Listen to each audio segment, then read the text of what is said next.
شانډیواله څنګه سو هغه د ټایرو دوکان خو دې وایي اور واخیستی ګرده لوله پس وه تاوان څنګه سوې څه راپورته سوې بیا که نه سوې راپورته ای وروره دا کوچني کوچني تاوانونه ماته مه وایه د هر وخت دا کوچني کوچني تاوانونه ما پسې پرېښي دي او بله خبره دا اوس د دوبۍ څخه د موبایلانو او د کمپیوټرانو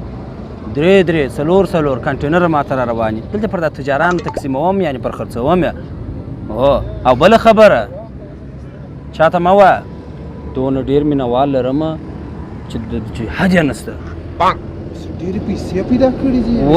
داسې ځای دې کښېنول دونه غټ سړی یم داسې نه چې اوس دا مینهواله خبر چې عدلیې راسې زما اوس تا بانډار به پاتې زه به د دوی سره به سلفیانو عکسونه اخلم او لاسلیکونه به ورکوم سم ځای خو مې کښېنود راځې د سړک پر غاړه دې کښېنولمه بانډار پاتې دا زما په صدۍ ولې نه راوړې ټلیفون هم نه پورته کوې د کور هم نه راوځې دروړم وروره دغه مېلمه را سره ناست بیخي بد کار دی بره ماښام دروړم یا ماښام کې نه راوړې نه دې دروړم ته ورسه دروړم ای وروره ما تا ته وویل چې یو کوټې ته به ولاړ سو یو داسې ځای به ولاړ سو ته سړک پر غاړه دې کښېنولی یم ګوره دغه مینهوال مې و ما بل وارې سلفي عکس نه ورسره اخیستی اوس ګوره داسې غیبت په ما پسې کوي سم دی اوس دغسې چکه ووایم